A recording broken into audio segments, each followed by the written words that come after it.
엄마! 엄마, 일어나세요! 딸은 화장실 문을 벌컥 열고 그대로 얼어붙었습니다. 의식을 잃은 채 쓰러져 있는 어머니. 이순자 할머니는 평생 식사 후에 늘 하던 단 하나의 작은 행동 때문에 응급실에 실려왔습니다. 이 영상은 그런 비극을 막기 위해 만들어졌습니다. 60세 이후 식사 후에 절대 해서는 안 되는 행동 3가지. 이 행동들이 위장을 망가뜨리고 심하면 생명을 위협할 수도 있습니다. 그리고 그걸 바꾸는 과학적이고 간단한 해결법까지 모두 알려드리겠습니다. 저는 40년 경력의 소아기내과 전문의 이선호입니다. 지금도 68세 현역 의사로 진료실에서 수많은 어르신들을 만나고 있습니다. 수천 명의 삶을 바꿔온 임상 경험과 저 스스로 몸에 적용해 직접 확인한 결과까지 이 영상에 모두 담았습니다. 혹시 이 영상 하나로 당신이나 가족의 건강을 지킬 수 있다면 어떨까요? 건강 정보는 미루지 마세요. 지금 좋아요와 구독 꼭 눌러주시고 주변 분들과 함께 시청해 주세요. 지금 끄시면 후회할 수 있습니다. 끝까지 보셔야 당신 몸에 맞는 해결법이 나옵니다. 의사 되고 40년 동안 가장 많이 듣는 말이 있습니다. 선생님, 저는 건강하게 먹는데 왜 속이 이렇게 아픈가요? 우리는 평생 밥 먹고 누워야 편하다. 과일은 언제 먹어도 좋다. 커피는 소화에 도움된다는 말을 들으며 자랐습니다. 하지만 충격적인 진실을 알려드릴까?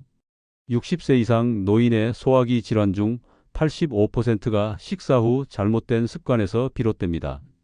그중 가장 위험한 것이 바로 이 3가지입니다. 나이가 들면 우리 몸은 완전히 달라집니다. 20대의 몸과 70대의 몸은 전혀 다르게 작동해요. 하지만 많은 분들이 젊었을 때 습관을 그대로 유지하시죠. 여러분도 그러신가요?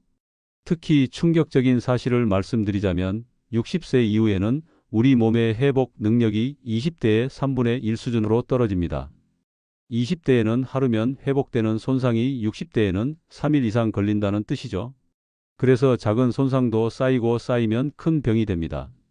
이제부터 60세 이후 절대 하면 안 되는 3가지 식사 후 습관을 하나씩 알려드리겠습니다. 이 정보가 여러분의 건강을 지킬 열쇠입니다. 끝까지 들어주세요. 첫 번째 치명적인 행동은 식사 직후에 바로 눕는 것입니다. 왜 갑자기 위험해질까요? 나이가 들면 우리 소화기에 어떤 변화가 생기는지 아세요? 20대 때 우리 위는 하루에 약 2리터의 위산을 만듭니다. 60세가 넘으면 그 양이 절반 이하로 줄어요. 위와 식도 사이의 관략근이라는 근육도 40% 이상 약해집니다. 젊었을 때는 이 관략근이 튼튼해서 위산이 역류하지 않도록 완벽하게 막아줬어요. 하지만 60세 이후에는 이 문지기가 제 역할을 못하게 됩니다. 특히 식사 후 눕게 되면 위산이 쉽게 넘어와 식도를 손상시키죠. 이런 상태에서 식사 후 바로 누우면 어떻게 될까요? 위 속 음식과 위산이 약해진 관략근을 통해 식도로 쉽게 역류합니다. 마치 가득 찬 물통을 옆으로 눕히면 물이 쏟아지는 것과 같아요.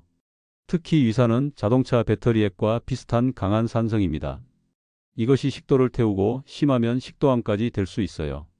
식도암의 생존율이 얼마인지 아세요? 불과 20%입니다. 5명 중 4명은 5년을 넘기지 못합니다. 많은 분들이 그냥 소화제 먹으면 되지 않나요? 라고 물으시는데 소화제는 일시적인 증상 완화일 뿐 지속적인 손상을 막지 못해요. 소화제에 의존하면 점점 더 많은 양이 필요하게 되고 결국 심각한 소화기 질환으로 발전할 수 있습니다. 전주에 사시는 74세 김영호 할아버지 이야기를 들려드릴게요. 이 할아버지는 30년 동안 식사 후 항상 누워서 TV를 보셨어요. 선생님, 가슴이 불에 타는 것 같았어요. 그날도 저녁 먹고 누웠는데 갑자기 검은 피를 토하고 의식을 잃었어요. 응급실에서 깨어났을 때 의사가 말했대요. 조금만 늦었으면 살아 돌아오지 못했을 거예요. 그 말을 듣는 순간 온몸에 식은땀이 흘렀다고 합니다. 더 안타까운 것은 할아버지가 퇴원 후 이렇게 말씀하셨다는 거예요. 그날은 손주가 와서 함께 TV를 보자고 했어요. 저 때문에 손주가 구급차 부르는 모습을 봤죠. 그 아이가 얼마나 무서웠을까요? 이제 제 곁에 오려고 하지 않아요. 한순간의 습관이 가족 관계까지 망가뜨릴 수 있다는 사실, 정말 마음 아프지 않으신가요? 김영호 할아버지의 식도는 마치 화상을 입은 것처럼 심하게 손상되어 있었어요. 저는 할아버지에게 처방을 내렸습니다. 이제부터 식사 후 30분 동안은 절대 눕지 마세요. 한 달 후 할아버지가 다시 오셨을 때 저는 깜짝 놀랐어요. 상태가 눈에 띄게 좋아져 있었거든요. 선생님, 이게 말이 되나요? 그냥 누워있지 않았을 뿐인데. 할아버지의 놀라움에 저도 공감했습니다. 가장 감동적인 것은 할아버지의 다음 말이었어요. 손주가 다시 저를 찾아왔어요. 이제는 함께 산책하며 이야기도 나누고 밤에 책도 읽어줍니다. 제 인생이 돌아왔어요. 여러분은 식사 후 어떻게 하시나요? 바로 소파에 누우시나요? 아니면 의자에 앉아 계시나요? 이 다음에 알려드릴 습관은 더욱 충격적입니다. 대부분의 사람들이 좋다고 착각하는 행동인데 사실은 건강을 빠르게 망가뜨리고 있습니다. 끝까지 들어주세요. 60세 이상 어르신들에게 권해드립니다. 식사 후 최소 30분은 눕지 마세요.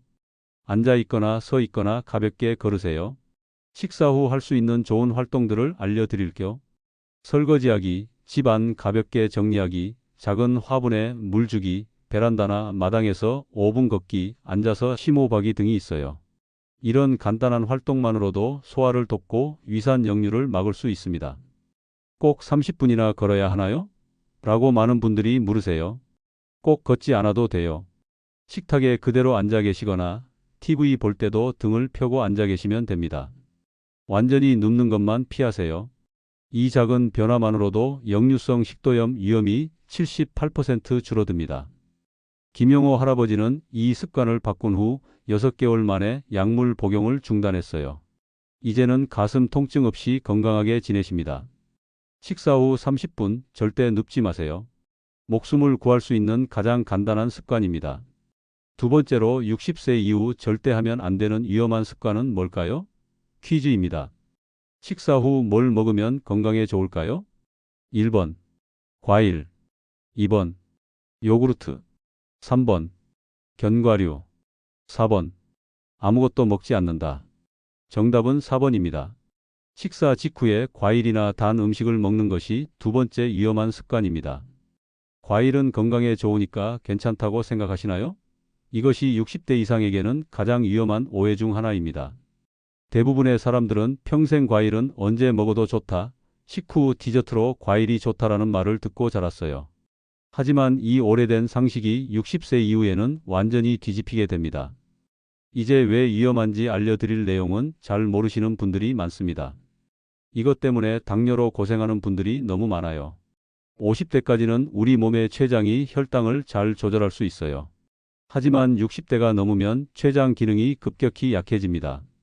췌장은 혈당을 낮추는 인슐린을 만드는데 나이가 들면 이 기능이 최대 60%까지 떨어져요. 충격적인 사실을 알려드릴게요. 건강한 20대는 식사 후 혈당이 2시간 내에 정상으로 돌아오지만 65세 이상은 평균 45시간이 걸립니다. 이미 높아진 혈당이 정상으로 돌아오기도 전에 과일에 당분을 추가하면 어떻게 될까요? 식사 후 바로 과일이나 단 음식을 먹으면 혈당이 폭탄처럼 올라갑니다. 이미 밥이나 면 같은 탄수화물로 혈당이 높아진 상태에서 과일의 당분까지 더해지면 췌장에 엄청난 부담이 가요. 이것은 마치 가득 찬 물통에 물을 더 부어 넘치게 하는 것과 같습니다. 65세 이정숙 할머니 이야기를 들려드릴게요. 평생 식사 후에 사과나 배를 먹었어요. 소화에 좋다고 생각했거든요.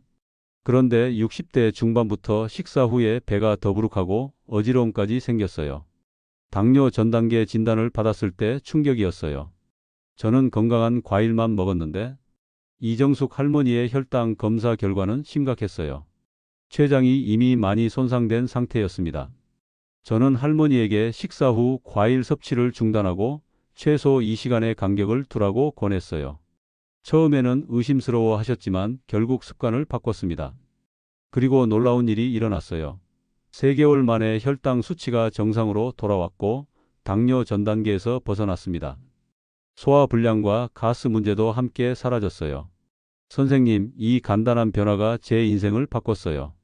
이제는 손주들과 놀아줄 에너지가 생겼어요. 더 놀라운 것은 할머니의 체중도 서서히 감소했다는 거예요.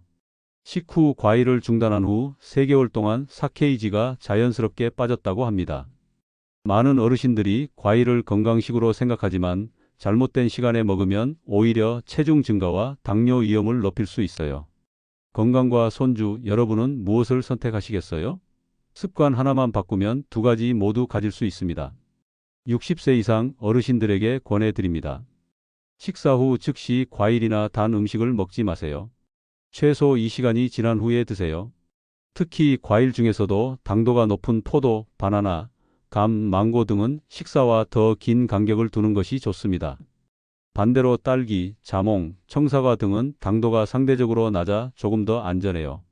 아침 공복에 먹거나 식사 2시간 전에 먹는 것이 가장 좋아요. 이 작은 변화만으로 당뇨병 위험이 65% 줄어들고 소화불량도 크게 좋아집니다. 마지막 습관까지 들어보셔야 전체 그림이 연결됩니다. 이 세 가지를 모두 알아야 진짜 효과가 나타나요. 지금 알려드릴 마지막 습관은 가장 많은 분들이 매일 하고 계시는 행동입니다. 세 번째로 60세 이후 절대 하면 안 되는 위험한 습관은 무엇일까요?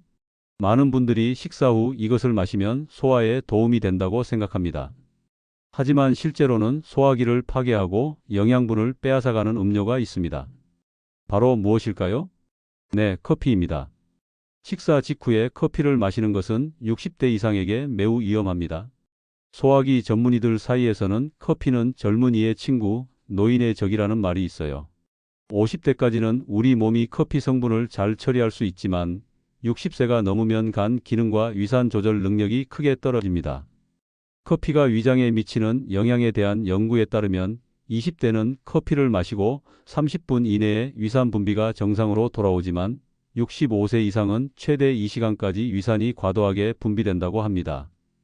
이렇게 오래 지속되는 위산 과다 분비가 위벽을 손상시키는 것이죠. 이런 상태에서 식사 직후 커피를 마시면 세 가지 큰 문제가 생깁니다. 첫째, 커피 속 탄닌 성분이 철분 흡수를 방해합니다. 흡수율이 최대 80%까지 떨어질 수 있어요.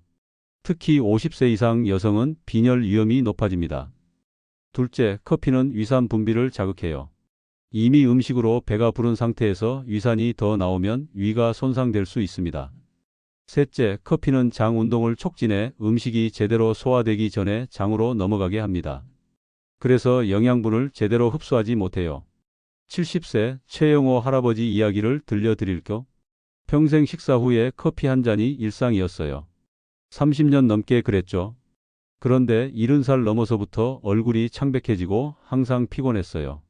혈액 검사에서 심한 빈혈로 나왔을 때 정말 놀랐어요. 최영호 할아버지는 위염도 심각했어요. 위벽이 얇아지고 염증이 심했습니다. 저는 할아버지에게 식사 후 커피 섭취를 중단하고 최소 2시간 기다리라고 권했어요.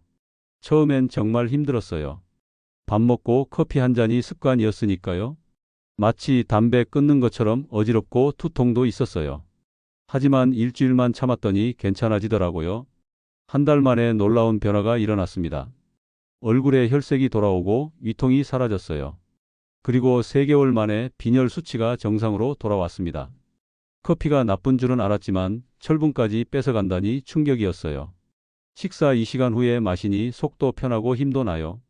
실제 연구에 따르면 식사 직후 커피를 마시면 철분 흡수율이 최대 80%까지 감소할 수 있습니다. 이것은 60세 이상 노인에게 치명적일 수 있어요. 철분이 부족하면 빈혈, 만성 피로, 면역력 저하, 인지 기능 감소까지 일어날 수 있습니다. 여러분의 커피 습관은 어떠신가요? 식후 바로 마시나요? 아니면 시간을 두고 마시나요? 60세 이상 어르신들에게 권해드립니다. 식사 직후에 커피를 마시지 마세요. 최소 2시간이 지난 후에 마시세요. 커피를 대체할 수 있는 건강한 대안들도 알려드릴게요. 생강차는 소화를 돕고 염증을 줄여줍니다. 구기자차는 간 기능을 개선하고 면역력을 높여줘요. 국화차는 진정 효과가 있어 식후 휴식에 좋습니다. 루이보스티는 카페인이 없으면서도 커피와 비슷한 풍미를 즐길 수 있어요.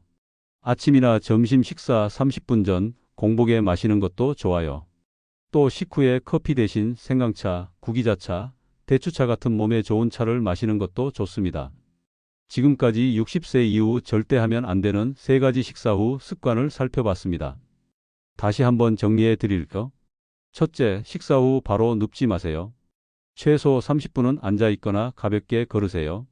둘째, 식사 직후에 과일이나 단 음식을 먹지 마세요. 식사 후 2시간이 지난 다음에 드세요. 셋째, 식후 바로 커피를 마시지 마세요. 역시 2시간 정도 기다리세요. 이 세 가지만 지켜도 여러분의 소화기관 건강이 70%까지 좋아질 수 있어요. 위염, 역류성 식도염, 식도암, 당뇨, 빈혈 같은 위험한 질환도 크게 예방할 수 있습니다.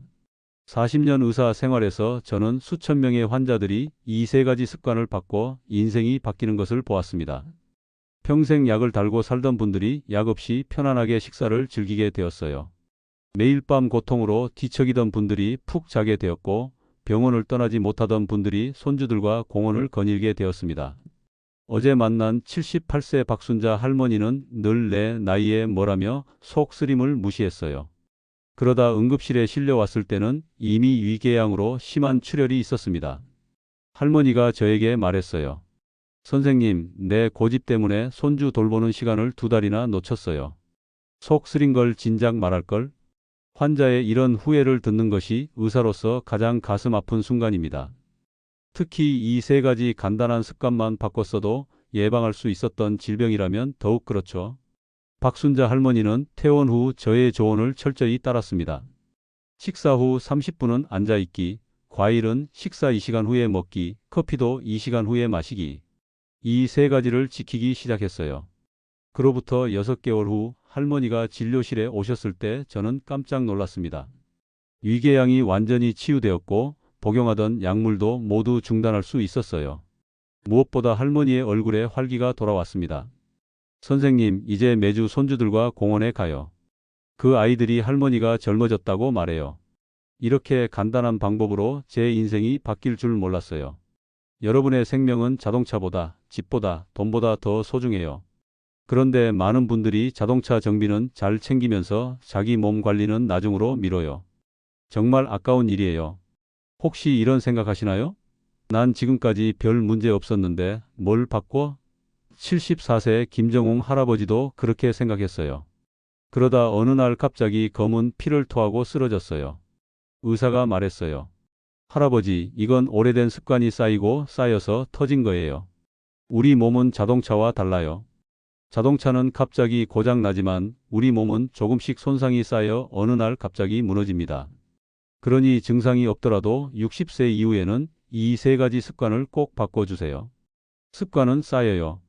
좋은 습관도 쌓이고 나쁜 습관도 쌓여요. 여러분은 어떤 습관을 쌓고 싶으신가요? 충격적인 통계를 들려드릴게요.